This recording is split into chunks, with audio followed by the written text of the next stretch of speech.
Alright, so I've been diving into Warhammer lately, and let me tell you that it is a world. There's so much lore, strategy, and there's these insane armies that you can build. Here's the thing, everyone keeps telling me to pick an army based on the stats, what is meta, or whatever. And unfortunately, I'm not about that. Since the meta can change, or the rules can change, and an army can play completely differently based on what edition the game is in. So let's talk about why the rule of cool is the most important rule in picking a Warhammer army.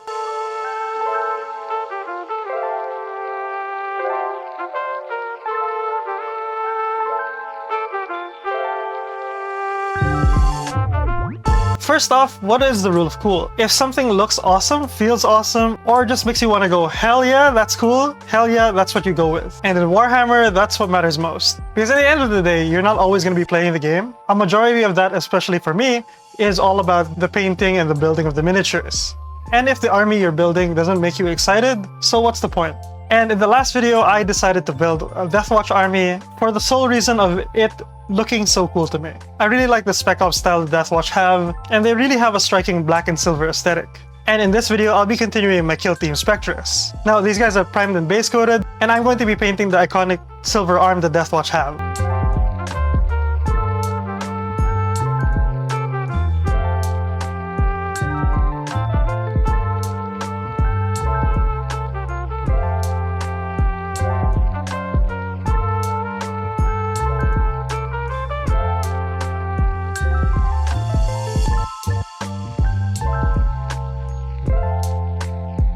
Second, the rule of cool is all about passion. When you pick an army because it's cool, you're not just following a trend or copying a meta strategy, you're choosing something that speaks to you. And that passion, it shows in your painting, when you're playing the army, and just the way you speak about it. And that's what makes the hobby so personal.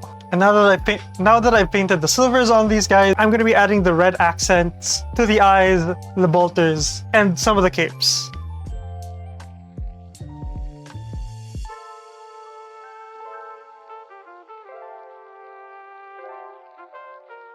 Third, the rule of cool is contagious. When you show up with an army that you love on the tabletop and you've poured your heart into, people kind of notice. They get excited as you do, they want to know more about your army, and you just tend to inspire a lot more people to get into the hobby. Because in the end of the day, it's not just about winning, it's about fun and sharing something awesome that you enjoy. Now that I've gotten the red painted, I'm going to be painting the greens on the lenses of the bolters, as well as some of the other leather accessories with the leather brown.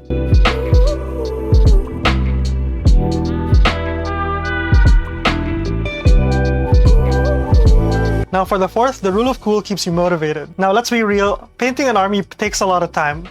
And I mean a lot of time. But if you're working on something that you think is cool and you're really passionate about it, it really shows in the brushwork, and the army stops being a chore, more a labor of love. And when you finally get to see your entire army on the tabletop, it is the best feeling in the world. Now I've got this eliminator with a Tau rail rifle, so I'm gonna be trying to paint that in the Tau classic colors and see how it goes. And finally, the rule of cool is about freedom.